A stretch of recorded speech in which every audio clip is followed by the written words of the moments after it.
money Yeah. because the prices shoot up. Yes. And so we need to solve this problem first. Yeah.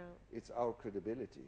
I mean, somebody who came, bought a piece of land according to official document, and then a few years after, oh, I'm sorry, the piece of land is now worth much, much more, so you need to spend much, Yeah. much more.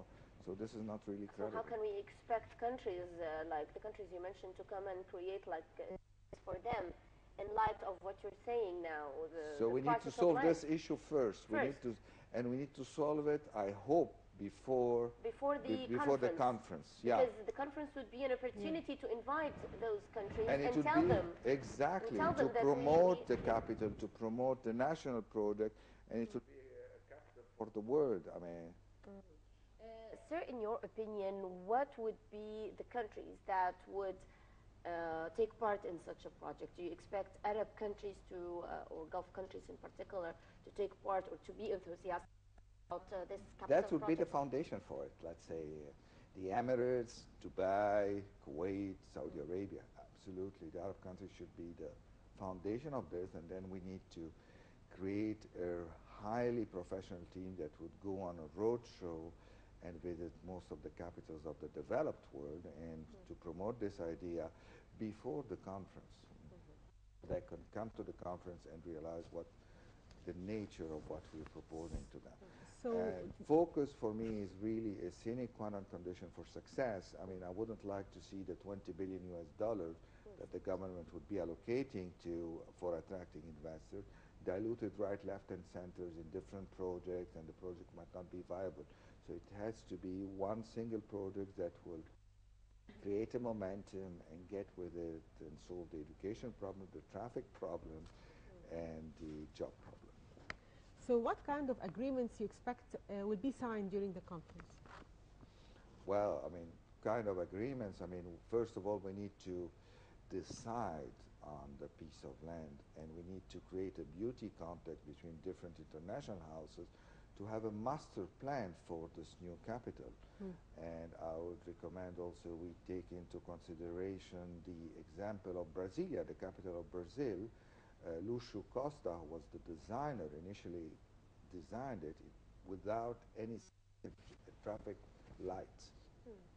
Now the city expanded, they've got traffic lights, but the traffic is quite fluid as compared to other cities because the foundation were solid. So we need to really get our act together, focus on one single project that would create momentum for other dimensions regarding Egypt. Okay. And sir, in your opinion, is there a particular sector here in Egypt that would play a major part in the upcoming period in boosting the economy? Because in the previous period, tourism played a major part Yes. in enhancing the Egyptian economy. And since the Egyptian economy has been suffering ups and downs after the 25th of January 2011, of course, the tourism sector has been affected. And now in the second segment of this edition, we're going to be discussing tourism, in particular medical tourism. So if we're taking a look at future plans, do you think that tourism would play a major part in enhancing the Egyptian economy, especially if we searched for new ways of attracting tourism and attracting even tourists who are not used to coming to Egypt? I mean, different kinds of tourists. We have Russians, we have Germans, we have Italians. Those people come to Egypt regularly, of course, in addition to Arab tourists. But there are certain nationalities that they don't come in big numbers. How can we attract those tourists, and how can we make tourism, again, a major pillar of the economy? Well, there are two sides to this question. Yes. First of all, nationality-wise, I think our president, His Excellency Sisi, by his trip to China, I think this would be a door opener to attract Chinese tourists. I mean, Yes.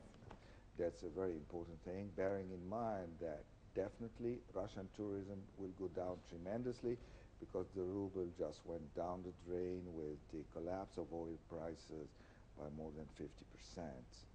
So we have to take this into consideration. So that's on a nationalistic point of view. The other dimension which we need to develop really is the commercial one by taking the expertise from Dubai.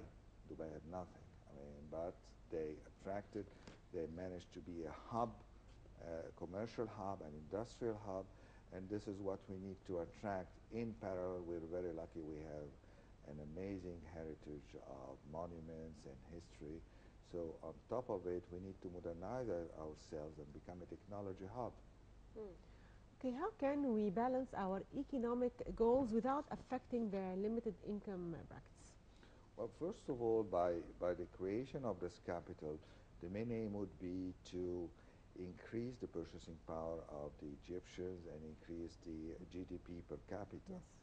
And because once, it would take years. I mean, now, thank God, after the revolution, we are just at the starting block, and we are facing the right direction. It's going to be a marathon, it's going to be a bumpy road, but the Egyptians are able to create miracles. So the best thing to do is once they get exposed to modern technology, to modern education, they would have the chance, we would have the chance of new Bill Gates, new Steve Jobs, Egyptians. So that would answer the question. And by the creation of these companies, I mean, that would definitely create wealth for these people, and this is the most important thing we need to focus upon. Okay. Now, sir, we have been talking about the past status of the Egyptian economy, or from a historical point of view, Yes. and of course, a futuristic vision of the Egyptian economy. What can we do to improve the economy? What about the current status of the Egyptian economy and the stock market as well? Well, if you expect success, you cannot continue doing the same thing you used to do. Mm-hmm. So we need to revolutionize all this completely from A to Z. I mean, so I would go for a new capital, for a new educational system, new industrial systems, and just by attracting all the from the developed countries and managing to aim towards creating a Singapore out of Egypt, or an industrial technological hub for the entire Mediterranean. Or even Malaysia. Yeah. Or even Malaysia. I mean, Malaysia is great. I mean, Okay. And how do you evaluate? they created in Malaysia something like 25 years ago a new administrative capital called Jayaputra, and it's 25 miles away from the capital. Mm-hmm. And people are really civilized. They they want it, and they won't change it. They won't have Ashwayet. 60% of this administrative capital is green, gardens.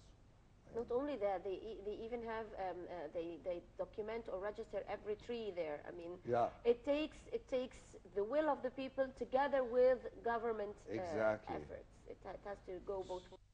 I think we need to revolutionize everything. We cannot think the same way we used to do in the past, because it led to nothing, actually. So how do you evaluate the government efforts to reduce the budget deficit? I think they've been really doing a great job so far, and we are lucky because the collapse of oil prices will Yes. help in this in a very significant manner.